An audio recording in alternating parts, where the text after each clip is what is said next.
আজকে মুসলমানদের এই দুরবস্থার কারণ এটাই। আল্লাহর নাফরমানিকে আমি বলতেছি না, সবচেয়ে বড় কারণ হলো মুহাম্মদুর রাসূলুল্লাহর রঙে আমরা রঙিন না। আমাদের বাড়িতে আল্লাহর রসুলের আদর্শ যতটুকু ঘৃণিত, আমাদের কাছে যতটুকু দীক্ষিত, আমাদের কাছে যতটুকু লাঞ্ছিত, আমাদের কাছে যতটুকু বঞ্চিত, আমাদের কাছে যতটুকু নিকৃষ্ট, আমাদের কাছে যতটুকু অবহেলিত, বিশেষ করে উম্মতে মুহাম্মদীর কাছে, যার কারণে আল্লাহ আজকে উম্মতে মুহাম্মদীর দিকে তাকান না। আসেন তওবা করি। পারবেন তওবা করতে? কে কে তওবা করতে রাজি? যে আল্লাহর নবীর বিরোধিতা যে করতেছি, এই গুনার থেকে আমি তওবা করলাম। বলেন, আরে বলেন বলেন বলেন। আল্লাহ, আপনার বন্ধুর বিরোধিতা করে যে আমি জীবন কাটাইতেছি, এই গুনার থেকে আমি তওবা করলাম। আপনি আমার তওবাকে কবুল করেন। দাড়ি শেভ করলেই কি আপনি ইয়াং হবেন? হ্যাঁ, অঙ্গ প্রত্যঙ্গ কোথায় যাবে? বাড়িতে জিজ্ঞাসা করলেই তো বোঝা যাবে আপনি কতটুকু ইয়াং না বুড়া। মনে হয় রাগ হয়ে গেলেন, ঠিক না? ইঙ্গিতটা মনে হয় বোঝেন না, ঠিক না? হ্যাঁ, যে উম্মতকে দাড়ি দিলেন জান্নাতে যাওয়ার জন্য, ওই উম্মত শেভ করে কি করা? কি দাড়ি জান্নাতে যাওয়ার জন্য দেন না? নাইলে এই হাদিসে কুদসি কেন আসলো? ইন্নাল্লাহা লা ইস্তাহি বি শাইবাতিন শাইয়াবা ফিল ইসলাম। ওই বয়স্ক ব্যক্তিটাকে দেখলে আল্লাহ লজ্জা পান, যিনি মুসলমান আর ইসলাম অবস্থায় দাড়ি পাকায় দিলেন। চাই একটা হোক, চাই কয়টা দাড়ি পাকছে, তাকে দেখলে আল্লাহ লজ্জা পান, শাস্তি দেন না। উলামারা এই কিসসা কেন, এই কাহিনী কেন বয়ান করে? মুহাদ্দিসে জামান মারা যাওয়ার পরে স্বপ্নে দেখা হইছে, জিজ্ঞাসা করছে আল্লাহ কি ব্যবহার করলো? দাড়ি দেখায় জান্নাতে। মানি দাড়ি দেখায় জান্নাত? আল্লাহ জিজ্ঞাসা করছিল বুড়া কি নিয়ে আসছিস? দাড়ির হাদিস মনে উঠছে ওই সময়, মুখ দিয়া বাহির হয়ে গেছে, শুধু দাড়ি নিয়ে আসছি আর কিচ্ছু আনি না। আল্লাহ চেতা গেছে শুধু দাড়ি। তো আল্লাহকে জবাব দিছি, চেতেন কেন? আপনি কি জিবরিলকে বলেন নাই? জিবরিল আলাইহিস সালাম কি আমাদের নবীজিকে বলে নাই? আমাদের নবীজি কি সাহাবাদেরকে বলেন নাই? সাহাবারা কি আমাদেরকে শোনান নাই? ইন্নাল্লাহা লা ইস্তাহি বি শাইবাতিন শাইয়াবা ফিল ইসলাম। যে মুসলমান অবস্থায় দাড়ি পাকায় দেয়, তাকে দেখতে কি আপনি লজ্জা পান? এখন তো সামনে আইসা দেখতেছি উল্টাটা, আপনি চেতা গেলেন। আল্লাহ হাসি দিয়া বলতেছে সবাই সত্য বলছে, আমিও সত্য বলছি, যা তোকে মাফ করে দিলাম। যে উম্মতকে দাড়ি দিছেন আল্লাহ মাফ করার জন্য, জান্নাত দেওয়ার জন্য, ওই উম্মত দাড়ি শেভ করে কি করে? যেই পুরুষকে আল্লাহ সাজাইলেন দাড়ি দিয়া, জুয়িনাতির রিজাল বিল্লুহা, হায় হায়, মা বোনরা সাজার জন্য তো পার্লার তৈরি হইলো। এই জাউয়া বাজারে একাধিক পার্লার আছে না নাই? কেন? জাউয়ার মেয়েদেরকে সাজানোর জন্য, ঠিক না? আল্লাহ তো পুরুষকে বলে জুয়িনাতির রিজাল বিল্লুহা, আমি তোকে দাড়ি দিয়া সাজাইছি, তোর পার্লারে যে সাজতে হবে না, আমি সাজায় দিছি তোকে দাড়ি দিয়া। ওই মুসলমান উম্মতে মুহাম্মদী পুরুষ শেভ করে কি করা? আবার শেভ করে মদিনা মুনাওয়ারা যায় কি করা? হাজি হজে যায় দাড়ি ছাড়া মদিনা যায় কি করা? ওর কি একটুও লজ্জা লাগে না যে আমি তো রওজার সামনে দাঁড়াবো, আল্লাহর রসুল আমাকে দেখবে, আমি সালাম দিব, যদি জবাব না দিয়া চেহারা ফিরে নিলেন, তাইলে তো কোরআনের কথা সত্য হয়ে যাবে। ওয়াস্তাগফিরুল্লাহ ওয়াস্তাগফারা লাহুর রাসূল লাওয়াজাদুল্লাহ তাওয়াবার রহিমা। আল্লাহ তো বলে বন্ধু আপনার এইখানে আইসা যে আমার কাছে মাপ চাবে, আমি ওর দিকে তাকাবো না, ওর গুনার দিকে তাকাবো না, আমি তো আপনার দিকে তাকাবো। আপনি পক্ষে না বিরুদ্ধে, আপনি পক্ষে হইতে দেরি, আমি মাফ করতে দেরি করব না। আমি তাকায় দেখবো না ও কি কি গুনাহ করলো আর কতগুলা করলো। আপনি পক্ষ হইতে দেরি, আমি মাফ করতে দেরি করব না। ওই দাড়ি ছাড়া লোকটা কি একটুও ভাবে না যে আমার তো দাড়ি নাই, আল্লাহর রসুল যদি আমার বিরুদ্ধে চলে গেল, তো মদিনা মুনাফফারায় যাওয়ার পরেও তো, মাপ চাওয়ার পরেও তো, অঙ্গীকার থাকা সত্ত্বেও তো আল্লাহ আমাকে মাফ করবে না। ও দাড়ি ছাড়া মদিনা যায় কি করে? মদিনার থেকে আইসা দাড়ি হাজি কাটে কি করে? হায় হায় উম্মত, নবীর শান বুঝাইছিলেন ইন্না আতাইনাকাল কাউসার, আর এই উম্মতের শান বুঝাইছিলেন শান। এই উম্মতের শান বুঝাইছিলেন যে এই উম্মত কাউসার ওয়ালা উম্মত। কি নবী সাহেবে কাউসার, আর এই উম্মত, এই উম্মত, আরে বলেন না, এই উম্মত মাশরুবে কাউসার, কাউসার পানকারী উম্মত। এই দুটা বুঝাইতে চেয়েছিলেন আল্লাহ সূরা কাউসার, কিন্তু আফসোস আমরা বুঝলাম। দ্বিতীয় আল্লাহ নবীর মুহাম্মদুর রাসূলুল্লাহ সাল্লাল্লাহু আলাইহি ওয়াসাল্লামের মিশন বুঝাইছেন, পরের অংশ দিয়া মিশন বুঝাইছেন। মিশন যে বন্ধু আপনার মিশন কি, শর্টে আল্লাহ মিশন বুঝাইয়া দিছেন। ফাসাল্লি লিরাব্বি রব্বি ফাসাল্লি ফাসাল্লি লিরাব্বিকা ওয়ানহার, ফাসাল্লি লিরাব্বিকা ওয়ানহার। এটা নবীজির মিশন বুঝাইছে যে আপনার মিশন কি, আপনার মিশন কি? নামাজ আপনার মিশন, সালাত আপনার মিশন। এই জন্য তো চিৎকার দিয়া বলছিলেন, হায় উম্মত তোমাদের ওই দিন কি হবে। আজকে দেখতেছি আমাদের কি হইতেছে। আল্লাহ রসুল চিৎকার দিয়ে বলছিলেন ওই দিন তোমাদের কেমন দুর্দশা হবে। আজকে মুসলমান জগতের দিকে দেখলে দেখা যায় আমাদের দুর্দশা। 250 কোটি মুসলমান, কত? কিন্তু মুখ দাঁড়াবে তো দাঁড়াবে, মুখ খুলা কিছু বলতেও পারে না। বলতে দেরি, নিশানা হইতে দেরি হয় না। মনে হয় বুঝাইতে পারি না। বলতে দেরি, হাত করি আসতে দেরি হয় না, বেরিয়ে আসতে দেরি হয় না, জেল জরিমানা আসতে দেরি হয় না, ফাঁসির কাস্টে চলতে দেরি হয় না। 500 কোটি মুসলমান, কত? 250 কোটি মুসলমান, 60টা মুসলিম দেশ। 70% দুনিয়ার সম্পদ মুসলমানের কাছে। সারা দুনিয়ার চাবি কাঠি মুসলমানের কাছে।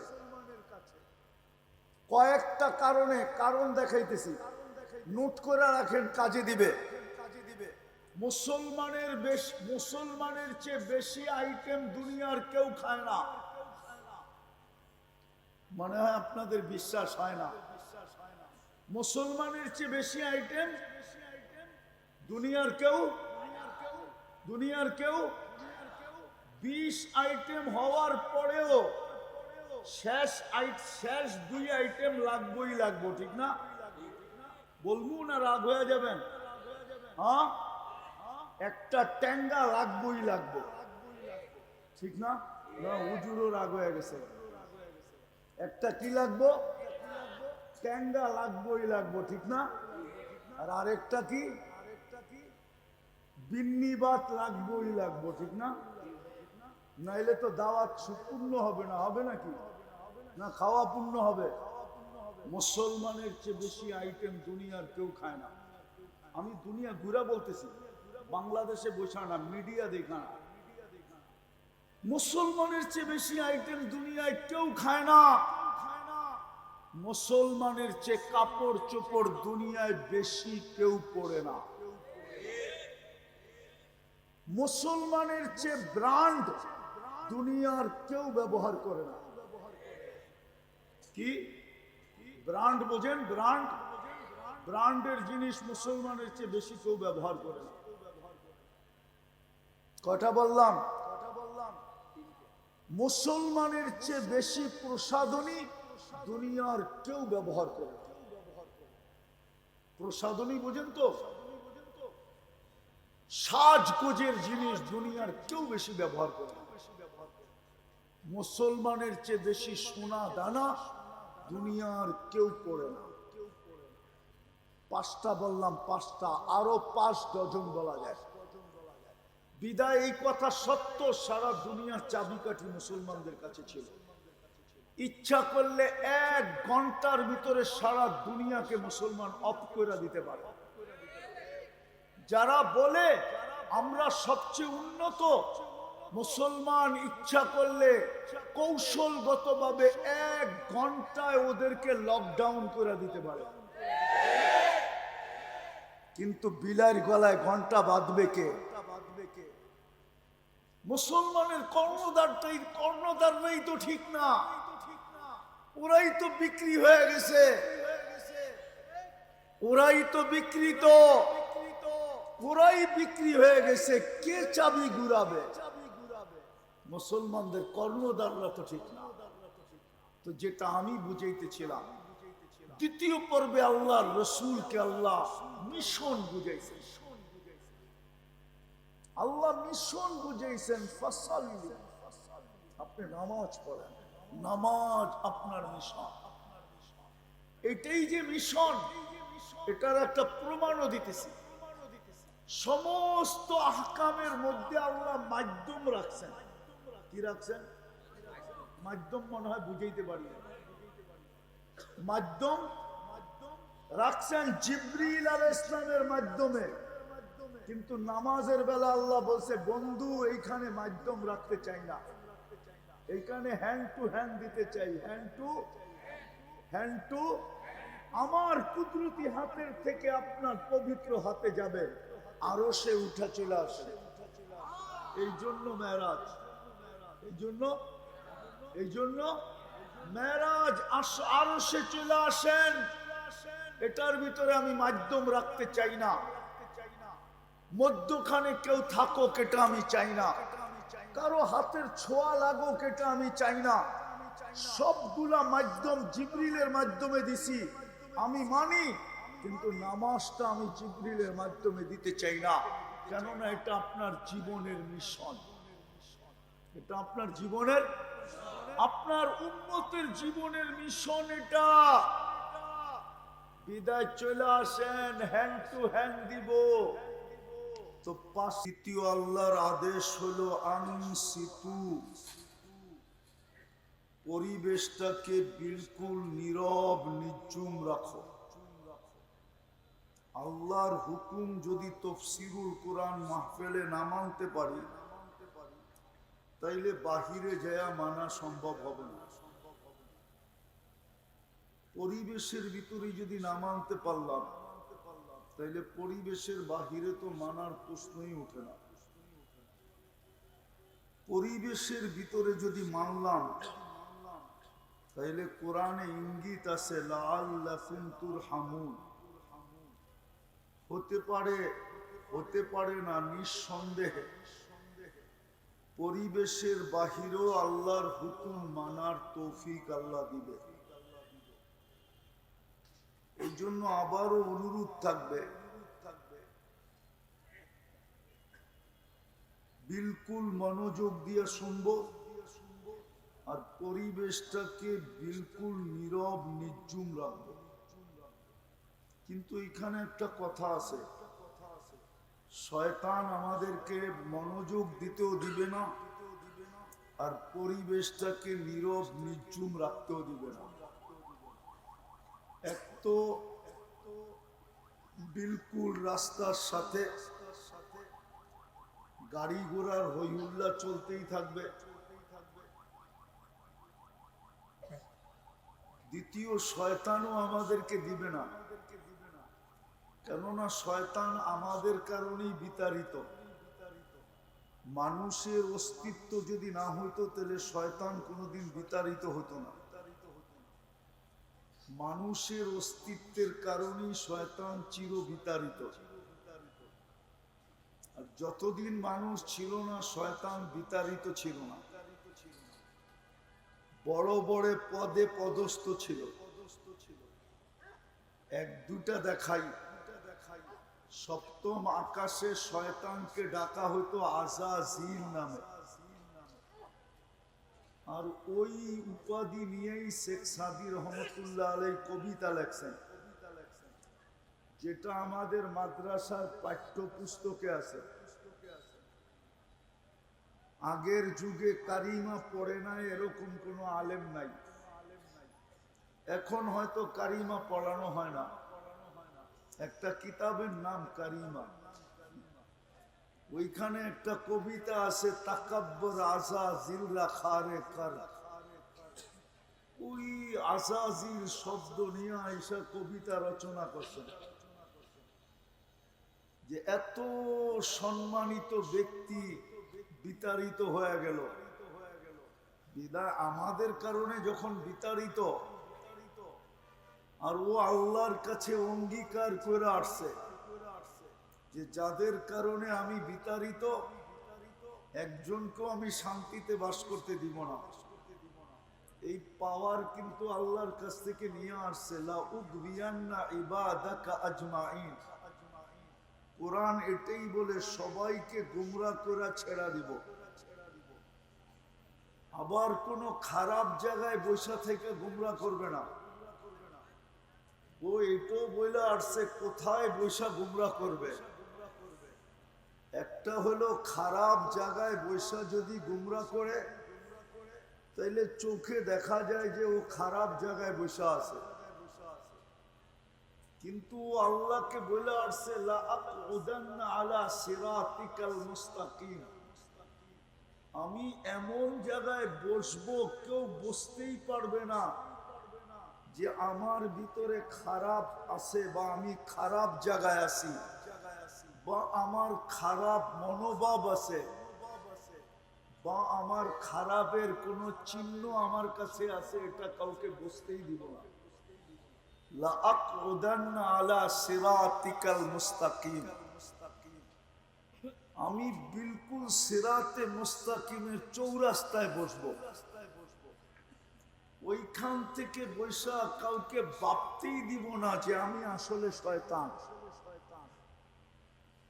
আমি যে কোনো খারাপ ব্যক্তি, এটা কাউকে ভাবতে দিব না, চিন্তা করতে দিব না। কেন আমি বসবই এমন জায়গায়।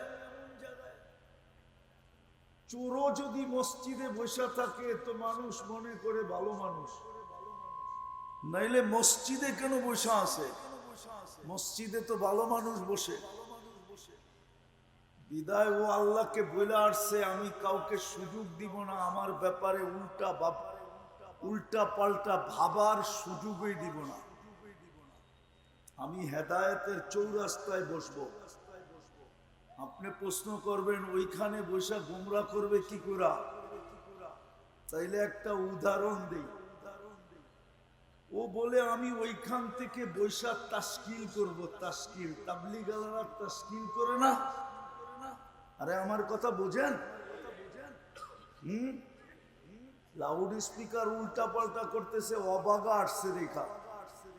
বাংলা একটা প্রবাদ বাক্য আছে, অবাগা যেদিকে তাকায় সাগর শুকায়া যায়। এই জন্য অবাগা বসছে বিদায় লাউড স্পিকারও সঙ্গ দিতেছে না। তো যেটা বুঝাইতেছিলাম, শয়তান বুঝাইতেছিল যে আমি তাশকিল করব। তাশকিল বসা থাকবো চৌরাস্তায়, ওইখান থেকে ধরে ধরে এক একজন এক এক জায়গায় পাঠাবো। কাউকে মদের আড্ডায় পাঠাবো, কাউকে জিনার আড্ডায় পাঠাবো, কাউকে সিনেমা হলে পাঠাবো। এক একজনকে এক এক জায়গায় আমি তাশকিল করব। বিদায় শয়তান আমাদেরকে দুই জিনিস হইতে দিবে না, একটা হলো মনোযোগ, আর একটা হলো পরিবেশটাকে নীরব রাখা। আর দুটোটাই কিন্তু আল্লাহর হুকুম। আমি এখনো কথা শুরু করি নাই। যতক্ষণ পর্যন্ত হট্টগোল বন্ধ না হবে কথা শুরু হবে না। কেননা কথা উপর থেকে আসে, এখান থেকে আসে না। আর উপর থেকে কথা আসতে হলে আল্লাহর হুকুম মানতে হবে। আমি অনেক আগে আসছিলাম জাউয়া তফসিরে, না মনে হয় মনে নেই, অনেক আগে আসছিলাম আমি জাউয়া তফসিরে। আবার অনেক দিন আসি না, আবার অনেক দিন পরে আসছি। বিদায় আমি এই মজমা চিনি, এই জন্য আওয়াজ বন্ধ করা বিলকুল মনোযোগী হইতে হবে। তাইলে আমি যে সূরা তেলাওয়াত করছি, সূরায়ে কাউসার, এটা আমি কিছু আপনাদেরকে বুঝাইতে পারবো। সূরায়ে কাউসারের ভিতরে প্রথম ইন্না আ'তাইনা কাল কাউসার, এটার ভিতরে আল্লাহ দুটা জিনিস আমাদেরকে বুঝাইছেন। কুরআন আমাদেরকে বুঝাইতে চায়, আল্লাহ নিজের কথা দ্বারা আমাদেরকে বুঝাইতে চান, বাধ্য করতে চান না। আল্লাহ যদি ইচ্ছা করেন তো আমাদেরকে বাধ্য করতে পারেন। আর এটার পিছনে যুক্তিও আছে। যেটা সৃষ্টির ভিতরে কিছু ভোগ করে না, কোন সৃষ্টিকে আল্লাহ ভোগ অধিকার দেন নাই। কোন সৃষ্টি কিছু ভোগ করে না। ভোগ যদি করেও তাইলে মানুষের সেবার জন্য করে। একটা উদাহরণ দেই, গরু ঘাস খায় বা আমরা খাওয়াই, এটা এই জন্যই খাওয়াই যে গরুর গোশত আমরা ব্যবহার করি, চামড়া আমরা ব্যবহার করি, ওর দুধ আমরা ব্যবহার করি, ওর হাড্ডি আমরা ব্যবহার করি, এমনকি এই অঞ্চলে গোবরটা পর্যন্ত ব্যবহার করে, ঠিক না? কি চুলায় জ্বালানোর কাজে আসে না? বিদায় এই জন্য ভোগ করে। কোন সৃষ্টিকে আল্লাহ ভোগ অধিকার দেন না। নেয়ামতের ভোগ অধিকার আল্লাহ কোন সৃষ্টিকে দেন না। পুরো অধিকারটা মানুষকে দিছেন। মানুষকে আল্লাহ ভোগের অধিকার দিছেন। এমনকি ভালো খাদ্যের অধিকার আল্লাহ জিনকে পর্যন্ত দেন নাই। জিনের খাদ্য আমরা যেগুলা খাই ওগুলা জিন্নাতের খাদ্য না। ওলামা ভালো জানে জিন্নাতের খাদ্য কি। এই জন্য আল্লাহ রসুল বলছেন হাড্ডিকে একবারে চাবায়া চুবায়া খায়া ফেলো না, কিছু রাইখো, ঠিক জায়গায় নিক্ষেপ করো, কোনো খারাপ কাজে ব্যবহার করো না। কেননা তোমাদের ভাই জিন্নাতের খাদ্য এটা। ওদেরকে পর্যন্ত আল্লাহ ভালো কিছু খাওয়ার অধিকার দেন না। হ্যাঁ, একটা অধিকার দিছেন, আমরা বলি ওরা মিষ্টি খায়, ঠিক না? মিষ্টি একটা তেমন খাওয়া হলো নাকি? পোলাও কোরমা বাদ দিয়া মিষ্টি একটা খাওয়া হলো? কি বলেন? না, মনে হয় মিষ্টি একটা খাওয়া। কাচ্চি সাচ্চি পিজা সিজা কি বলো যুবকরা, কি বলো? পিজা বার্গার সার্গারের সামনে মিষ্টি একটা খাওয়ানো হলো নাকি? কি বলো? ওরা মিষ্টি খায়। তা আল্লাহ জিন্নাতকে পর্যন্ত পরিপূর্ণ ভোগ অধিকার দেন নাই, সম্পূর্ণ ভোগ অধিকার দিছেন মানুষকে। যেই মানুষটাকে আল্লাহ পরিপূর্ণ ভোগ অধিকার দিলেন, শুধু ভোগ অধিকার দেন নাই, পরিপূর্ণ সেবা দিলেন। ওই মানুষটা কি আল্লাহ বুঝাইতে চাইতেছেন? পরিপূর্ণ সুরক্ষা দিলেন। আল্লাহ আমাদেরকে পরিপূর্ণ সেবা দেন সমস্ত সৃষ্টির মাধ্যমে। এমনকি ফেরেশতা পর্যন্ত 24 ঘন্টা আমাদেরকে সেবা দেন। ফেরেশতা যদি সেবা না দিতেন তাইলে আমাদের এই দেহটা চলতো না। এটা ফেরেশতা চালায়, ফেরেশতা। শুধু একটা দেখায় দিই, ডাক্তাররা মনে করে হার্ট চলে বাল্ব দিয়া, কিন্তু দুনিয়ার ডাক্তারদেরকে প্রশ্ন করেন বাল্ব চলে কি দিয়া? এইখানে কোনো ডাক্তার থাকলেও আমার কথা একমত হবে, বাল্ব কি দিয়া চলে এই থিওরি ডাক্তারদের কাছে নাই, এই জ্ঞান নাই। ওরা বলতে পারবে না বাল্ব কি দিয়া চলে।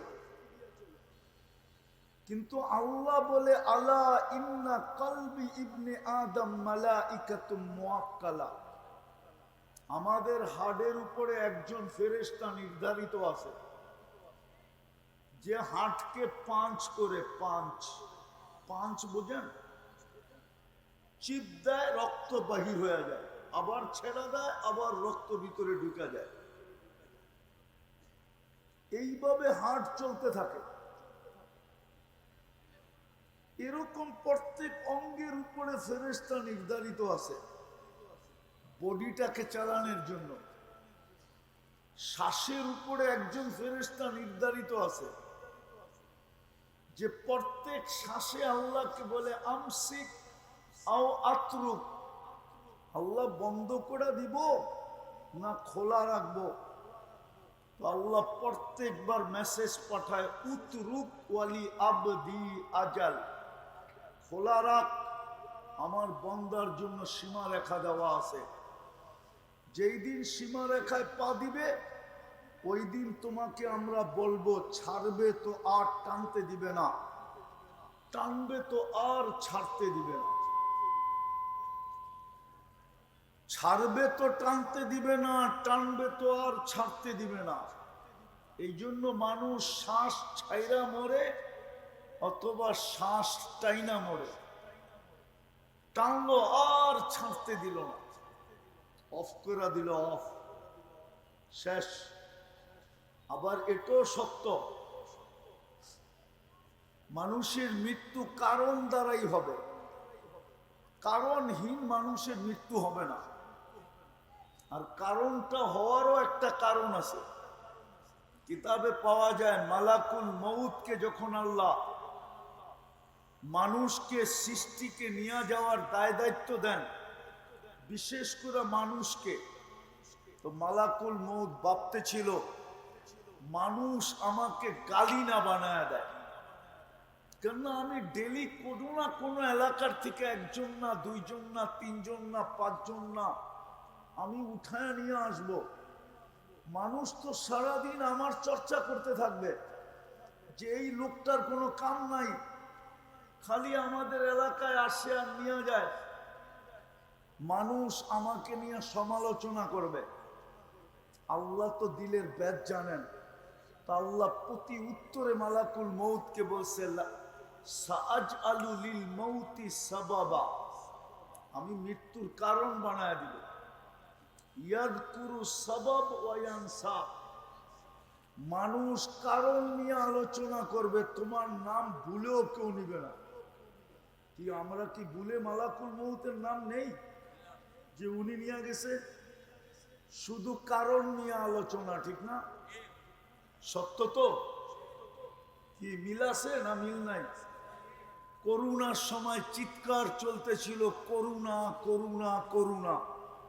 আসলে করুণা নিয়ে গেছে না মালাকুল মউত নিয়ে গেছে? 2 বৎসরে তো একবারও কেউ মুখ দিয়ে উচ্চারণ করলো না যে এই 2 বৎসরে মালাকুল মউত কি পাইল, ডেলি শত শত উঠাইতেছে। আল্লাহ আমাদেরকে বুঝাইতে চান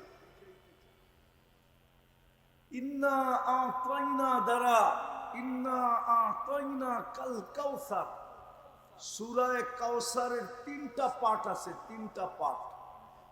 আল্লাহ এই উম্মতকে বুঝাইতে চাইতেছেন, সত্য এটাই।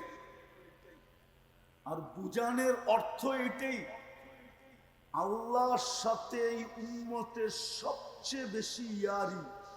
ইয়ারি বোঝেন? একটু আগে না আসরের পরে উর্দুতে বয়ান শুনলেন, ইয়ারি বোঝেন না? ইয়ারি কি কি? আরে সবাই বোঝেন ইয়ারি। এই উম্মতের সাথে আল্লাহর বড় ইয়ারি, বড় দোস্তি, বড় প্রেম, বড় প্রীতি, বড় ভালোবাসা, বড় স্নেহ, বড় মায়া, বড় মমতা। এই উম্মত জানে না যে আল্লাহর সাথে, আল্লাহর এই উম্মতের সাথে কতটুকু ভালোবাসা। একটা উদাহরণ দেই, বুঝবেন? দিব দিব দিব, আওয়াজই তো করে না, সব ঠান্ডা হয়ে গেছে একবারে। এই উম্মতের সাথে আল্লাহর সবচেয়ে বড় দোস্তি, কোন উম্মতের সাথে এত দোস্তি ছিল না। এত তো দূরের কথা, বিন্দুও ছিল না। এই উম্মতের সাথে আল্লাহর বড় দোস্তি। যদি দোস্তি না হইতো, যদি দোস্তি না হইতো, আর দোস্তির যদি সর্বশেষ স্তর না হইতো, তাইলে আল্লাহ এই উম্মতের গুনাহগারদেরকে ডাইকা ডাইকা কোনোদিন মাফ করতেন না। ওলামা আমার দুই পাশে বসা আছে, কোন উম্মতের গুনাহগারকে আল্লাহ ডাইকা ডাইকা মাফ করছে, এই প্রমাণ দুনিয়ার কোন বড় থেকে বড় আলেম দিতে পারবে না। কি হুজুররা দিতে পারবেনি? জিজ্ঞাসা করে। কোন উম্মতকে আল্লাহ ডাইকা ডাইকা মাফ করছে? হ্যাঁ না, হুজুররা তো চুপচাপ দেখি। কি দিতে পারবে কেউ? কোনো প্রমাণ দিতে পারবে না। কিন্তু এই উম্মতকে রাতের 3 ভাগের 1 ভাগ অতিবাহিত হইতে দেরি, আল্লাহ ডাইকা ডাইকা মাফ করতে দেরি করেন না। হাল মিন মুস্তাগফির ফাগফির আলা, আলা হাল মিন মুস্তাগফির, কে আসিস গুনাহগার, জলদি আয়, আমি চলে আসছি। কেন? মাফ করার জন্য। আরে আরো জোরে বলেন না, সুবহানাল্লাহ তো বলতে চান না আপনারা? দেখি এই কথা প্রমাণ করে যে এই উম্মতের সাথে আল্লাহর কতটুকু বন্ধুত্ব। আরেকটা শোনাবো? হায় হায় হায়, আল্লাহ এই উম্মতকে সম্বোধন করে বলতেছে, ফালাম্মা তায়াক্কানতা বিল বাওয়ার ওয়া দানানতা আন্নাকা মিন আহলিন নার মানাহতু ইলাইকা রিদওয়ানি ওয়াল্লাইতু ইলাইকা গফরানি কুলতু লাকা লা তাহজান গফারতু লাকা যুনুবা ওয়াল আওসার ওয়ালি আজলিকা সাম্মাইতু নাফসিয়াল আজিজুল গফফার। আফসোস যদি আপনারা আরবি বুঝতেন, যদি আরবি বুঝতেন তাহলে খুব মজা হতো। আফসোস তো এইখানে আরবি বুঝি না, বুঝতেও চেষ্টা করি না। আল্লাহ এই উম্মতকে বলে, তুমি চিন্তা করতে দেরি বা চিন্তায় এই সিদ্ধান্তে পৌঁছতে দেরি, চিন্তায় চিন্তায় চিন্তার মাধ্যমে এই সিদ্ধান্তে পৌঁছতে দেরি যে আমি বুঝি দুযোগী হয়ে গেলাম, আমার বুঝি চির ধ্বংস হয়ে গেল। আল্লাহ বলে, তুমি চিন্তার মাধ্যমে এই সিদ্ধান্তে পৌঁছতে দেরি, আমি রেজার চাদর দিয়া তোমাকে ডাকতে দেরি করি না, মাগফিরাতে ডুবাইতে দেরি করি না, ছুটা আইসা তোমার পিঠে হাত বুলাইতে দেরি করি না। আর শুধু হাত বুলাই না, চিৎকার দিয়া বলতে থাকি, চিন্তার কোনো কারণ নাই, গফারতু লাকা যুনুবা ওয়াল আওসার, তোমার সমস্ত গুনাহ খাতা আমি মাফ করে দিলাম। তোমার জন্যই তো আমি আজিজুল গফফার, নাইলে আমার এই নাম ধারণ করার কোনো প্রয়োজন ছিল না। আল্লাহ তো আল্লাহ, কেন গফফার হবে? দুনিয়ার মানুষই যদি তার ক্ষমতার বাহাদুরি দেখাইতে পারে, আল্লাহ তো আল্লাহ, আল্লাহ কেন গফফার হবেন? দুনিয়ার সামান্য পদস্থ মানুষ পদের চেয়ারে বসতে দেরি, তার বাহাদুরি দেখাইতে দেরি করে না, ঠিক না? হ্যাঁ, সত্য তো? হ্যাঁ, আরে সত্য তো? বলবো একটা? হ্যাঁ, বাংলাদেশের কত মাহফিলই তো বন্ধ হয়ে যাইতেছে, শুধু পোস্টারে নাম দেয় না এই জন্য। না হয় না, দুই একটাই পর্যন্ত। সামান্য পদস্থ মানুষ শুধু পদেও বসে নাই, শুধু কাগজে কলমে পদস্থ, বাহাদুরি দেখায়া দিছে, শুধু পোস্টারে নাম দেয় না, এই জন্য মাহফিল বন্ধ, কোরআনই মাহফিল বন্ধ। আল্লাহ তো আল্লাহ, আল্লাহ কেন গফফার হবে? আল্লাহ তো সারাদিন যুক্তি তো বলে না, সারাদিন বুক করি কাঠটা, বলেন কাঠটা বুক করেন, জাগুয়ার মানুষ বলেন না কাঠটা বুক করি, কয় টাকা বিল দেই, সারাদিন নুন কার খাই, বিল বাদ দিলাম। এই মজমায় কে আছে যে ডেলি 100 বার আল্লাহ বলে? ডেলি 100 বার সে অভ্যস্ত, ডেলি 100 বার আল্লাহ বলে, 100 বার, অনলি 100 বার। এই মজমায় তো কেউ নাই, দুই একজন আছে। কোন যুবক আছে ডেলি 10 বার আল্লাহ বলে মনের থেকে, ভালোবাসা? 10 বার বাদ দিলাম, একবার বলে। কিন্তু ও তো যৌবনের বাহাদুরি দেখায়। যৌবন কার? ও যুবক, যৌবন কার? কে দিছে? কোন হারবালে যৌবন পাওয়া যায় বলো? হ্যাঁ, কোন হারবালে যৌবন আছে বলো? আমার চেয়ে বেশি হারবাল বাংলাদেশের কেউ দেখে নাই।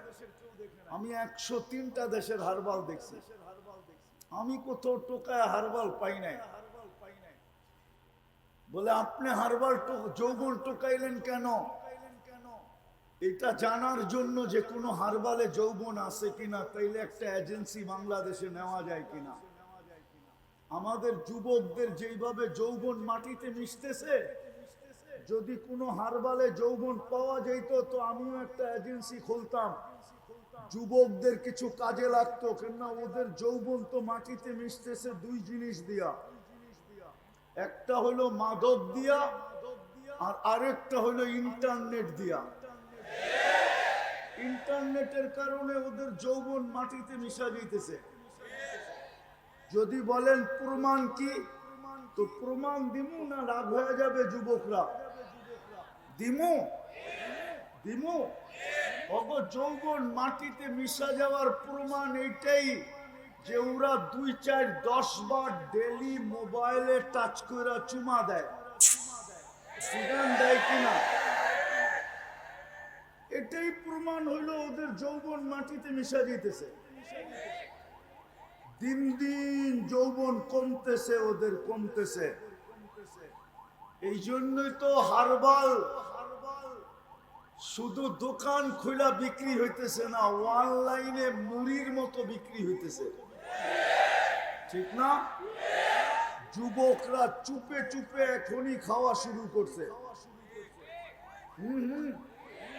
ওরা জানে যে বাসর রাত্রে ওরা ক্যাচ আউট হয়ে যেতে পারে, অথবা বোল্ড আউট হয়ে যেতে পারে, অথবা ওদের উইকেট পড়ে যেতে পারে। আপনি জিজ্ঞেস করেন ওদেরকে, আমি ওদের বিরুদ্ধে বলতেছি না, পক্ষে বলতেছি। তো আমি যেটা বুঝাইতেছিলাম সূরা কাউসারের প্রথম অংশে, ইন্না আ'তাইনাকাল কাউসার, আল্লাহ এতটুক দিয়া একটা জিনিস বুঝাইছেন, এই নবীজির শান বুঝাইছেন, নবীজির শান আর এই উম্মতের শান, যে উম্মতের সাথে আল্লাহর কতটুকু দোস্তি, কতটুকু ইয়ারি, কতটুকু বন্ধুত্ব। আর আমাদের নবীজির শান বুঝাইছেন, শান, ইন্না আ'তাইনাকাল কাউসার, এতটুক দিয়ে আমাদের নবীজির শান বুঝাইছেন, শান। বাবা আওয়াজ কমাও, আওয়াজ কমাও। নবীজির শান বুঝাইছেন, শান। আমাদের নবীজির মর্তবা কতটুকু। আমার তো দুঃখ এটাই লাগে বাংলাদেশে, রাগ হয় না উলামায়ে কিরাম, বাংলাদেশে আমার সবচেয়ে বড় দুঃখ হলো এটাই যে বাংলাদেশে হয়তো পাবেন ইসলামী মহাসম্মেলন, আর নাইলে পাবেন তাফসীরুল কুরআন, আর নাইলে পাবেন ওয়াজ মাহফিল। এই তিন আলোচ্য বিষয় ছাড়া আর কিচ্ছু পাবেন না। না সিরত মাহফিল, না শানে রিসালাত। আমাদের নবীজির শানের উপরে কোনো মাহফিল খুব কমই হয়, যার কারণে আমাদের যুবকরা আমাদের নবীকে চিনে না। না চিনার কারণে ওদের চুলের স্টাইল দেখেন, ওদের কাপড় চোপড় দেখেন, ওদের চাল চলন দেখেন, ওদের উঠা বসা দেখেন। ওরা জানে না নবীর শান কতটুকু, ওরা জানে না মুহাম্মদুর রাসূলুল্লাহ ওদের জন্য করছে কি, ওরা জানে না ওদের জন্য কি দোয়া করছে আল্লাহর রাসূল। আল্লাহর রাসূল কি বলে গেছে, আল্লাহর যুবকদের জন্য আল্লাহর রাসূল বিশেষ কি দোয়া করছেন এটা যুবকরা জানে না। মদিনায় যাওয়ার পরে আল্লাহর রাসূল কি দোয়া করছিলেন, তারপরে খুশি হইয়া কি বইলা গেছিলেন, খুশি হইয়া বলছিলেন নুসিরতু বিশ-শাবাব, আল্লাহ আমাকে যুবকদের দ্বারা সাহায্য করছিলেন। যুবকদেরকে আল্লাহর রাসূল এটা বলে গেছিলেন নুসিরতু বিশ-শাবাব, আল্লাহ যুবকদেরকে দিয়ে আমাকে সাহায্য করছেন। আল্লাহর রাসূল যুবকদেরকে চাইছিলেন আল্লাহর কাছে। আমার যুবকরা যদি ভালো মতে জানতো, রব্বে কাবার কসম ওদের চুলের স্টাইল এরকম হতো না। ওরা গুগল চিনতো না, ওরা আগে মুহাম্মদুর রাসূলুল্লাহ চিনতো। ওরা ফেসবুক চিনতো না, ওরা মুহাম্মদুর রাসূলুল্লাহ চিনতো। ওরা হোয়াটসঅ্যাপ চিনতো না, ওরা তো আগে মুহাম্মদুর রাসূলুল্লাহ চিনতো। ওরা বাইবার চিনতো না, ওরা আগে মুহাম্মদুর রাসূলুল্লাহ চিনতো। ওরা 14 তারিখে আসক্ত হতো না, ওরা মুহাম্মদুর রাসূলুল্লাহর প্রেমে আসক্ত হতো। ওরা 31st নাইট উদযাপন করতো না, ওরা তো মুহাম্মদুর রাসূলুল্লাহর প্রেমে ভাসতো। আজকে দোষ আমার, আমি আমার জাতিকে বুঝাইতে পারি না, আমি আমার যুবকদেরকে বুঝাইতে পারি নাই। আল্লাহ এই দেশে যুবক দিছিলেন, বাংলার যুবক নিয়া, দুনিয়ার কোন দেশের যুবক নিয়া সারা দুনিয়া রিচার্জ করে না করে এটা আমি জানি না, কিন্তু আমি এটা কোরআনে হাত রাইখা বলতে পারবো, বাংলাদেশের যুবকদেরকে নিয়ে সারা দুনিয়ার বড় বড় গবেষণা কেন্দ্রে গবেষণা হইতেছে। আমার কাছে ওই যুবক ছিল। হুজুররা জানবে না এটা, হুজুররা এটা জানবেন না। আমি জানি, আমি দুনিয়া ঘুরি, আমি সত্য বলতেছি, মিথ্যা বলতেছি না। বিশেষ করে 5 তারিখের পরের থেকে বাংলাদেশের যুবকদেরকে নিয়ে বিভিন্ন দেশে গবেষণা সেন্টারে গবেষণা চলতেছে যে এই দেশের এগুলা যুবক কোন যুবক, এদের ভিতরে কি রাখা আছে? দিন দিন এই গবেষণা আরো গভীর হইতেছে। জানি না আপনার, আমি বুঝানোর জন্য বলতেছি। যাকে 2 বছর আগেও 2 বছর আগেও কেউ চিনত না, যার জানাজা সারা দুনিয়ায় তাকে চিনায়া দিছে। 2 বছর আগেও যার নাম কেউ জানতো না, 2 বছর আগেও যাকে কেউ চিনত না, হঠাৎ পর্দার ভিতর থেকে বাহির হইয়া এমন ফেমাস হওয়া, যার জানাজা সারা দুনিয়াকে তাক লাগায় দিছে। দুনিয়া আরো গভীর ভাবে চিন্তা করতে শুরু করছে, গবেষণা করতে শুরু করছে যে বাংলাদেশের যুবকরা কি। বিদায় আমার কাছে ওই যুবক ছিল, আমার মনে চায় আমার গালে আমি জুতা দিয়া বেড়াই।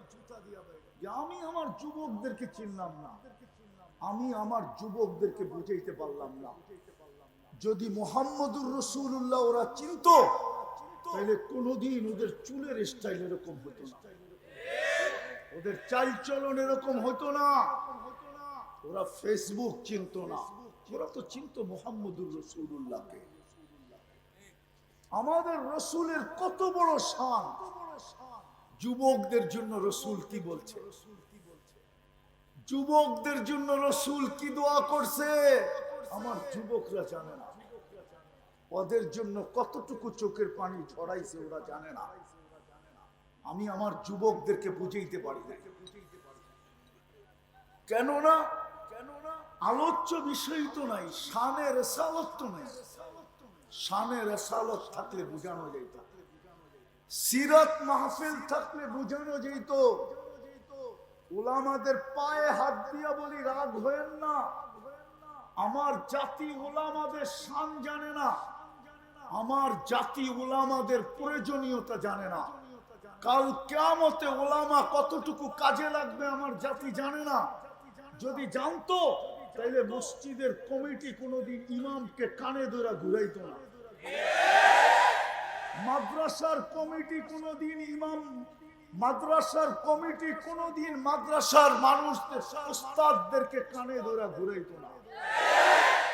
আমার জাতি কোনোদিন ওলামাদেরকে ইনসাল্ট করতো না, ওলামাদের উপরে আঙ্গুল উঠাইতো না, ওলামাদেরকে বাসমান ফেনা মনে করতো না, ওলামাদেরকে আগাছা মনে করতো না। শানে উলামার উপরে কোন মাহফিল বাংলাদেশে হয়েছে কিনা আমি জানি না, আপনারা জানেন কিনা জানি না। কি হুজুর কি বলে, শানে উলামা উপরে আজ পর্যন্ত কোন মাহফিল হয়েছে? হ্যাঁ, হওয়া দরকার ছিল কি ছিল না? হ্যাঁ, জাতি তো উলামাদের শান জানতো, যে উলামাদের শান কি। জাতি তো উলামার শানই জানে না, উলামার কাজ কি এটাই জানে না, উলামা কতটুকু কাজে আসবে এটাই জানে, কসম খোদার জানে। শানে আউলিয়ার উপরে কোনো মাহফিল হয় না, কোনো কনফারেন্স হয় না, কোনো সম্মেলন হয় না যে শানে আউলিয়া আল্লাহ ওয়ালাদের মর্যাদা কতটুকু। যার কারণে একদল সুযোগ নিয়ে নিছে, আমরা বলে ওলিদের বিরুদ্ধে। নিছে না নেয় নাই? হ্যাঁ, কিন্তু আমরা যদি শানে আউলিয়া করতাম, বাস্তব ওলিদের পরিচয় তুলে ধরতাম, ভালো বাস্তব ওলি কারা এটা যদি তুলে ধরতাম, তাহলে জাতির কাছে বুঝার সুযোগ ছিল। যা হোক, এটা আমার আলোচ্য বিষয় না, আমি পড়ায় শেষ জায়গায় চলে আসছি, লম্বা করারও সুযোগ নাই। আমি যে সূরা কাউসার তেলাওয়াত করছি, ওটার ভিতরে 3টা বিষয় আল্লাহ ইঙ্গিত দিয়েছেন। একটা হলো আমাদের নবীজির শান, শানের সাথে সাথে এই উম্মতের সাথে আল্লাহর কতটুকু ভালোবাসা। প্রথম ইন্না আতাইনা কাল কাউসার, এটা দিয়ে আল্লাহ 2টা জিনিসকে বুঝাইছেন। প্রথম বন্ধুর ভালোবাসা, বন্ধুর শান, বন্ধু কত বড় মর্যাদাশালী। এই সূরা কেন নাজিল হয়েছে এটাও একটু বলতেছি। আল্লাহর রসুলের সর্বশেষ ছেলে সন্তান যখন মারা যায়, ইব্রাহিম যখন দুনিয়ার থেকে চলে যায়, তো মক্কার কাফেররা চিৎকার দিয়া বলতেছিল, ঢোল পিটায়া গলি গলি বলতেছিল যে মুহাম্মদ আর নির্বংশ হয়ে গেল, এর বংশ আর নাই, শেষ। এ মরতে দেরি, এর মিশন শেষ হইতে দেরি হবে না। কাফেরদের এই কথা শোনার দ্বারা আল্লাহর রসুলের মনের ভিতরে বড় ব্যথা লাগতেছিল যে মালিক কল্লা তো কল্লা কি, বন্ধু তো বানাইলা বটে, কিন্তু এটা কি করলেন, আমার বংশ থাকবে না আর চলবে না। তখনই আল্লাহ সান্ত্বনামূলক এই কথা আল্লাহর রসুলকে আল্লাহ শুনায়া দিয়েছেন, ইন্না আতাইনা কাল কাউসার। বন্ধু শান্ত হন, শান্ত। শেষ পর্বে যায় আমি শোনাবো, তৃতীয় অংশে যায় শোনাবো। তো প্রথম ইন্না আতাইনা কাল কাউসার, এটা দিয়ে বন্ধু শান বুঝাইছেন। বন্ধু আপনি কত বড় শানওয়ালা, আমরা আপনাকে কাউসার দিলাম, কাউসার কাউসার দিলাম। এতটুকু বুঝা রাখেন, যাওয়ার মানুষ এক ফোঁটাও যার জিহ্বায় লাগবে, এক ফোঁটা, কয় ফোঁটা, কয় ফোঁটা, চিরদিন তার কাছে পিপাসা আসবে না। আর এটা হিসাব কিতাবের আগে পান করানো হবে, হিসাব কিয়ামতের মাঠে যাওয়ার আগে পান করানো হবে। এক ফোঁটা যার জিহ্বায় লাগবে, কোনদিন পিপাসা তার কাছে আসবে না। আরেকটা প্রমাণ হয়ে যাবে এই লোকটা জাহান্নামে যাবে না, না না না না, কোনো না কোনো ভাবে সে জান্নাতে যাবে। কেননা হাউজে কাউসার যে জিহ্বায় লাগছে, এই জিহ্বাকে দোজক ধারণ করার ক্ষমতা রাখে, রাখে, রাখে। এটা প্রমাণ হয়ে গেল, এটা কোনো না কোনো ভাবে জান্নাতে যাবে, এটা দোজকে আর যাবে না। প্রথমেই আল্লাহ ডিসাইড করে নিলেন যে এটা যাবে, তো যাবে কোথায়। এই জন্য একদল লোক হাউজে কাউসারের কাছে যাবে, আল্লাহর রসুল পর্যন্ত সাক্ষী দিবে আমার উম্মত, কিন্তু ফেরেশতারা বলবে আপনার উম্মত মানি বটে, আপনি ঠিকই চিনছেন এরা আপনার উম্মত, কিন্তু আপনি জানেন না আপনার পরে এরা করছে তো করছে কি, আপনি জানেন না আপনার পরে এরা কি করছে, আপনি জানেন না। ফামান আহদাসা বা'দা, আপনারা জানেন না, আপনি জানেন না।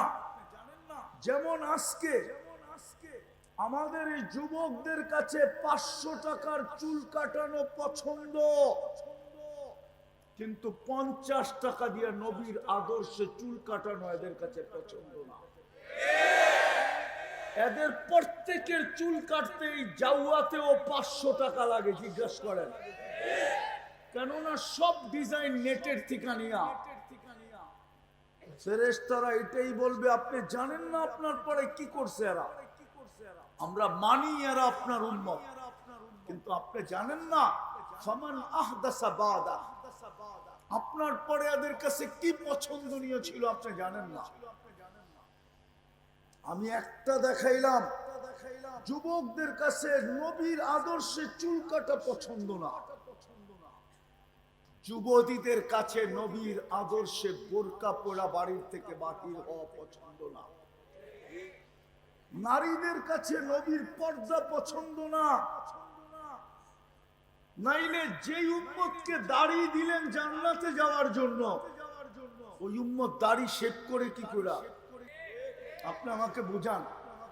ঠিক, দাড়ি শেভ করলে আপনি ইয়াং হবেন, ইয়াং, ইয়াং বুঝেন কি, আরে বলেন না, বসায়া হ্যান্ড টু হ্যান্ড দিছেন। এই জন্য আল্লাহ রসুল চিৎকার দিছে ওই দিন তোমাদের কি হবে, ইদা উমিতাতিস সালাহ। এই জন্যই আজকে মুসলমানের 90% মুসলমানের জীবন থেকে নামাজ চলে গেছে, নামাজ মরে গেছে। ওই হাদিসের অংশ দিতেছি আমি, আওয়াজ না, আওয়াজ না, ওই হাদিসের অংশ দিতেছি আমি। আওয়াজ করলে আমি মনে করবো এটা শয়তানের কাজ, কেননা শয়তান বুঝতেছে কথা কোন দিকে আস্তে আস্তে গড়াইতেছে। আজকে যদি এই মজমা আল্লাহর রহমতের ছোঁয়া লাইগা উঠলো, তাইলে হইতে পারে জাউয়ায় চিরদিনের জন্য শয়তানের চড্ডি বড্ডি গোল হয়ে যাবে। এই যুবকরা যদি আজকে রহমতের ছোঁয়া নিয়ে উঠলো, তাইলে শয়তান জানে শয়তান জাউয়ায় আসতে ওদেরকে ট্যাক্স দিয়ে আসতে হবে। ওরা জাউয়ার চতুর্দিকে দাঁড়ায় যাবে, আর শয়তান ঢুকতে চাইলেই বলবো আগে আমাগরে ট্যাক্স দে, তারপরে বাবু তোরে ঢুকতে দিমু কি দিমু না। এই জন্য শয়তান কিন্তু হট্টগোল করবে কোনো না কোনো ভাবে, কেননা ও একজনের রূপ ধরতে পারে না, বাকি সবাই রূপ ধরতে পারে। আমার রূপও ধরতে পারে, কুতুবুল আকতাবের রূপও ধরতে পারে, ও শুধু আমাদের নবীজির রূপ ধরতে পারে না, বাকি সব রূপ ধরতে পারে। বিদায় ও হট্টগোল করতে চাবে। আমি কিন্তু শেষ জায়গায় চলে আসছি, হাতে সময়ও নেই আমার। আল্লাহ করো কাজকে বুঝে আসো। এই উম্মতের মিশন আর বন্ধুর মিশন আল্লাহ বুঝেছে। ফাসাল্লি লিরাব্বিকা ওয়ানহার। বন্ধু, নামাজ আপনার মিশন, কোরবানি করা আপনার মিশন। আপনি কোরবানি করবেন, আপনার উম্মতি কোরবানি করবে। শুধু গরু জবার নাম কোরবানি না। এই জন্যই আল্লাহর রাসূল বলছে উযিতু ফিল্লাহি ওয়া লাম ইউজা আহাদ। আমি এতটুকু কষ্ট সহ্য করছি, দুনিয়ার সমস্ত নবীদের কষ্ট যদি এক পাল্লায় দেওয়া হয়, আর আমার এক দিনের কষ্ট যদি এক পাল্লায় দেওয়া হয়, তো আমার কষ্টের পাল্লা ভারী হবে। সেটা হলো তায়েফের দিনের কষ্ট। ওলামা একমত হবে কিনা আমি জানি না। তায়েফের দিনের কষ্ট। আয়েশা রাদিয়াল্লাহু তাআলা জিজ্ঞাসা করছিলেন, ইয়া রাসূলুল্লাহ, সবচেয়ে কষ্টের দিন কোনটা ছিল একটু বলেন। আল্লাহ রাসূলের চোখে পানি চলে আসছে। বলছে, আয়েশা, কষ্টের দিনের কথা বলবো, ওই কষ্টটা তোমার নানির দেশ থেকেই আসছিল। কেননা আম্মা জানের নানির দেশ ছিল তায়েফ, আম্মা জানের নানির বাড়ি ছিল তায়েফে। আয়েশা রাদিয়াল্লাহু তাআলা আনহা আম্মা জানের নানির বাড়ি ছিল তায়েফে। বলছে তায়েফ থেকে সবচেয়ে বেশি কষ্ট ছিল। বলছে একটু বর্ণনা দেন না। তো বলতেছিল, আয়েশা আমার কথা তো শুনেই নাই। যুবকদেরকে আমার পিছে লাগায়া দিছিল, ওরা পাথর মারতো, মারতে মারতে মারতে মারতে আমি বসা পড়তাম। আমাকে আবার উঠা দাঁড়ায় দৌড়াইতে বাধ্য করত, আবার পাথর মারতে থাকতো। আমি ক্লান্ত হয়ে বসা পড়তাম, আবার আমাকে দাঁড় করতে বাধ্য করত, দৌড়াইতে বাধ্য করত, আবার আমি দৌড় দিতাম। এরকম আয়েশা আমি 6 কিলোমিটার দৌড়াইছি। আমার শরীর থেকে রক্ত বাহির হয়েছে। বাইচা গেছে এই উম্মত, এই দুনিয়া বাইচা গেছে, বাইচা গেছে। আমি বলতেছি উলামা একমত হবে কিনা আমি জানি না, সিলেটের উলামা একমত হবে কিনা। এই উম্মত বাইচা গেছে, এই দুনিয়া বাইচা গেছে যে আল্লাহর রাসূলের রক্ত মাটিতে ছোঁয় নাই। যদি মাটিতে ছুঁইতো তো আল্লাহ জিজ্ঞাসা করা ব্যতীত কিয়ামত বানায়া দিতেন। রক্ত তো আইসা জুতায় আটকায় গেছে। কসম খোদার আমি বলতেছি, ওই দিন যদি এক ফোঁটা রক্ত এই জমিনে পড়তো, তাইলে ওই দিনই কিয়ামতের ছিল। আল্লাহ বন্ধুকে জিজ্ঞাসা করতেন না, ফেরেশতা পাঠানোর প্রশ্ন হতো না। আল্লাহ বইলা দিতেন আল্লাহ সব সইতে পারে, বন্ধুর বিরোধিতা সইতে পারে না। প্রমাণ দিব, প্রমাণ। নিবিতুল্লাহ ছাদের উপরে আল্লাহ কিচ্ছু বলেন না। নারী পুরুষের উলঙ্গ তোয়াফ চলতেছিল, একজন আরেকজনের দিকে দেখা আল্লাহ কিচ্ছু বলেন না। বাইতুল্লাহ বৈশা গায়রুল্লাহর পূজা চলতেছিল, কিচ্ছু বলেন না। কিন্তু আবু লাহাব তাব্বান লাকা বলতে দেরি, আল্লাহ জিবরিলকে তাব্বাত ইয়াদা তাব্বাত ইয়াদা দিয়া পাঠাইতে দেরি করেন নাই। আমার মনে হয় ওহী নিয়ে সবচেয়ে দ্রুত গতিতে যেই দিন আসছেন ওটা ছিল তাব্বাত ইয়াদা। আমার তাখাইয়ুল বলে, তাখাইয়ুল ধারণা বলে আল্লাহ দুনিয়াকে বুঝাইতে চাইছে 360টা মূর্তি আমার ঘরের উপরে শোয়া নিলাম, উলঙ্গ তোয়াফ শোয়া নিলাম, আমার ঘরের চত্বরে বৈশা গায়রুল্লাহর পূজা শোয়া নিলাম। ও দুনিয়া আমার বিরোধিতা শোয়া নিব, কিন্তু বন্ধুর বিরোধিতা আমি সইব না। এই জন্যই তাব্বান লাকা বলতে দেরি, আমি তাব্বাত ইয়াদা আবি লাহাব পাঠাইতে দেরি করি নাই। তৃতীয় অংশতে আল্লাহ এটাই বলছিলেন। দ্বিতীয় অংশতে উম্মতের মিশন আর মুহাম্মদুর রাসূলুল্লাহর মিশন বলছেন। এই জন্যই তো আল্লাহ রাসূল চিৎকার দিয়া বলছেন ওই দিন তোমাদের কেমন হবে, ওই দিন তোমাদের কেমন দুর্দশা হবে।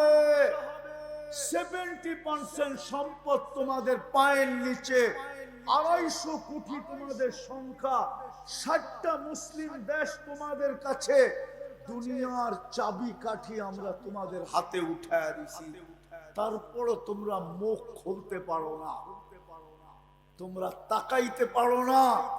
নাইলে ফিলিস্তিনের ছোট ছোট বাচ্চা এক বোতল পানির জন্য মারা যায়।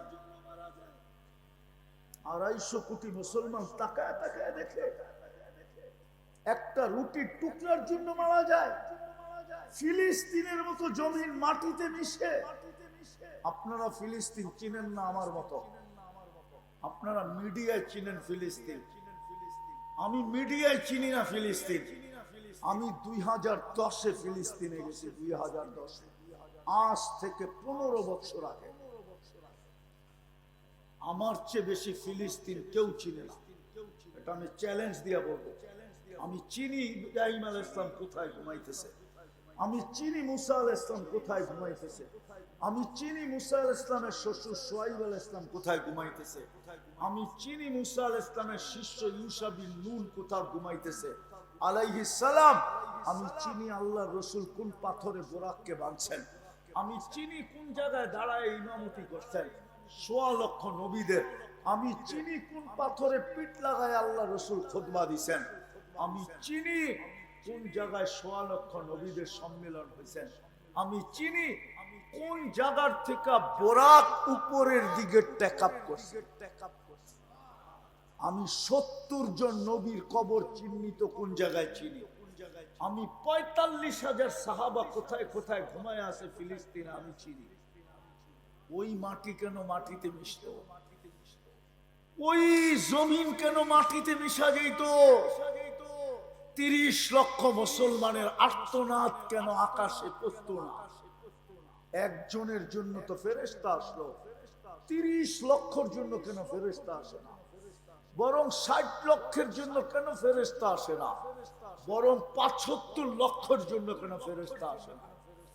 ইসরাইল আর 2 ফিলিস্তিন মিলা, পশ্চিম তীরার গাজা মিলা 70-75 লক্ষ মুসলমান 75 বছর ধরে নির্যাতিত।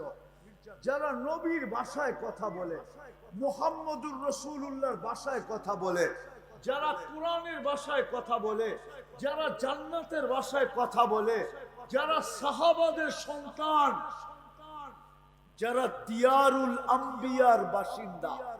ফিলিস্তিনকে দিয়ারুল আম্বিয়া বলা হয়, নবীদের দেশ, নবীদের দেশ, নবীদের দেশ। আমি লিখি নাই, কিতাব লিখছে, কিতাবওয়ালারা লিখছে। ওই দেশে কেন ফেরেশতা আসে না? আমাকে বুঝা, জাউয়ার মানুষ বুঝান, আর কোনোদিন নাও আসতে পারি। যুবক তুমি ভালো মতে বোঝো, মিশন তো ছিল নামাজ, মিশন তো ছিল কোরবানি। এই উম্মতই কোরবানি দিবে, আর কোন উম্মত দিবে না। কেননা এই উম্মত কিয়ামতের দিন আল্লাহর রাজ সাক্ষী হবে। আছে আছে আছে, রাজ সাক্ষী হইলে মার্ডার কেসের আসামিও শাস্তি কমে যায়। ইঙ্গিত মনে হয় বোঝেন নাই, ঠিক না? বোঝেন নাই, বুঝবেন কোত্থেকে, ঠিক না? হুজুররা তো মনে হয় বোঝেই নাই। রাজ সাক্ষী হইলে শাস্তি কি? শাস্তি, শাস্তি। আর এই উম্মত রাজ সাক্ষী কিয়ামতের দিন। কোরআন বলে শুহাদা আলান নাস, আর আল্লাহ শাস্তি কমাবে না, রাজ সাক্ষী বানাইছেন বিদায় উম্মতকে আল্লাহ মাফ করে দিবে, মাফ। নাইলে কেন বলতো সালতু তা সাফি তু সাফা? বন্ধু চাইতে দেরি দিতে দেরি করব না। আবার বন্ধুও এমন বন্ধু হারিসুম বিল মুমিনিনা রাউফুর রহিম, এমন বন্ধু যে নিজে আগেই চিৎকার দিয়ে দুনিয়ায় থাকতেই বইলা দিছেন লান আরদা, ওয়াল্লাহি লান আরদা, আমি আপনার উপরে রাজি হব না না না না, হাত্তা ইয়াকুনা ওয়াহিদ মিন উম্মতি ফিন নার, আমার একজন উম্মত যখন দুযোগে থাকবে আমি চেহারা মলিন করে বসা থাকবো, আমি রাজি হব না না না না না। আমার সব উম্মত যখন জান্নাতে চলে যাবে তো আমি মুস্কি সালাম দিয়ে আপনাকে সালাম দিব। আল্লাহ সালাম, আল্লাহ সালাম। ওই রাসূল আল্লাহ আমাদেরকে দিয়েছেন। এই উম্মতের মিশন বলা হয়েছে ফাসাল্লি লিরাব্বিকা ওয়ানহার। সর্বশেষ আল্লাহ বুঝাইছেন ইন্না শানিআকা হুয়াল আবতার। উম্মতে মুহাম্মাদি জাওয়ার যুবক ভালো মতে বোঝো। এই জন্য ইমাম বুখারী আর মুসলিম আমাদের সাথে একমত হইতে পারেন নাই। কবরের প্রশ্ন কয়টা? আরে বলেন না কয়টা? কয়টা? প্রথম প্রশ্ন কি? কি? আরে জোরে বলেন, স্টেজ থেকে বলেন। ইমাম বুখারী আমাদের সাথে একমত না, ইমাম মুসলিম আমাদের সাথে একমত না। না আমি হুজুরদের সামনে বলতেছি, আমি রেফারেন্স দিব, বানায় বলতেছি না। এই দুইজন আমাদের সাথে একমত না। ইন্না শানিআকা হুয়াল আবতার। হ্যাঁ একমত না। তিন প্রশ্নে একমত, কিন্তু প্রথম প্রশ্ন এটা না। মান রব্বুকা প্রথম প্রশ্ন না। ইমাম বুখারী বলে না, ইমাম মুসলিম বলে না। এই দুজন একসাথে শাইখাইন বলে এদেরকে। শাইখাইন একদিকে, বাকি চারজন একদিকে। কিন্তু শাইখাইন বলতেছে প্রথম প্রশ্ন মান রব্বুকা না। প্রথম প্রশ্ন কি জানেন? মা কুনতা তাকুলু ফি হাদার রাজুলি মুহাম্মাদিন সাল্লাল্লাহু আলাইহি ওয়াসাল্লাম। ইমাম বুখারী আর মুসলিম বলে প্রথম প্রশ্ন হবে বল, প্রমাণ কর তুই আমার বন্ধুর রঙে রঙিন কতটুকু ছিলি। কেননা মুহাম্মদুর রাসূলুল্লাহ না হইলে আপনি আল্লাহ চিনতেন কোত্থেকে? মুহাম্মদুর রাসূলুল্লাহ তো প্রথম দুনিয়াকে আল্লাহ চিনাইছেন। কিতাবে পাওয়া যায় আল্লাহ যখন রূহের জগতে প্রশ্ন করছিলেন আলাস্তু বিরাব্বিকুম, আমি কি তোমাদের রব নই? দুনিয়ার কোন নবী রাসূলের কাছেও জবাব জানা ছিল না, কোন মানব জাতির কাছেও জবাব জানা ছিল না। আমি লেখি নাই, জালালউদ্দিন সুয়ুতী রহমতুল্লাহ আলাইহি বাদলিল লেখতেন। কারো কাছে জানা ছিল না এটার জবাব কি হবে। সর্বপ্রথম যিনি দুনিয়াকে চিনাইছেন, সৃষ্টিকে চিনাইছেন, উনি হলো মুহাম্মাদুর রাসূলুল্লাহ সাল্লাল্লাহু আলাইহি ওয়াসাল্লাম। উনি সর্বপ্রথম চিৎকার দিয়া উঠছে বালা। তারপরে সমস্ত নবী রাসূলরা বলছে বালা, তারপরে সমস্ত মানব জাতি বলছে বালা। আপনিই আমাদের রব।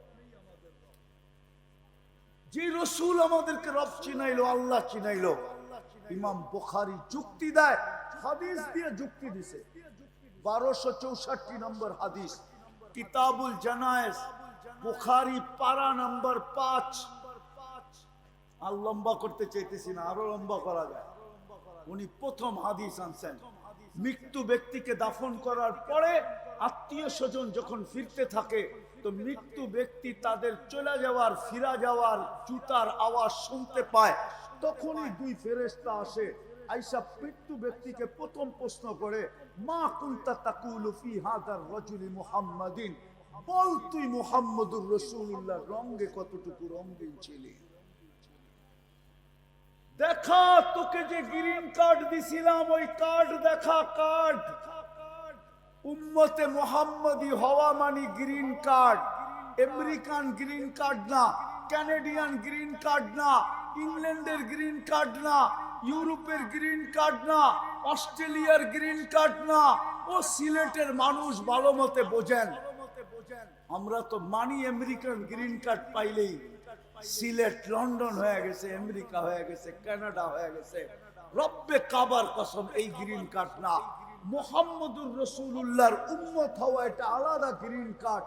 এই উম্মত আল্লাহর কাছে, সৃষ্টির কাছে এতটুকু মর্যাদাশালী যে মুহাম্মদুর রাসূলুল্লাহ উম্মত নিজেকে প্রমাণ করতে পারবে, তার জন্য কোনো গাঠিতে দাঁড়াইতে হবে না। ওই কার্ড দেখাইতে পারলেই পার যে আমার কাছে উম্মতে মুহাম্মদীর গ্রিন কার্ড আছে। তো সূরা কাউসার তৃতীয় আল্লাহ বুঝাইছেন যে বন্ধু, আপনার রং নিয়ে যে বিরোধিতা করবে তাদের পরিণাম কি হবে এটা আল্লাহ শুনাইছেন। ইন্না শানিয়া কাহুয়াল আবতার, আপনার রং নিয়া, আপনার আদর্শ নিয়া, আপনার আদর্শ নিয়া, আপনার রং নিয়া, আপনার কি বলে সিরত নিয়া, আপনার সিরত নিয়া, আপনি যে মডেল, এই মডেলিং নিয়া যে কিঞ্চিত বিরোধিতা করবে, কিঞ্চিত, আমরা ওকে ছাড়বো না।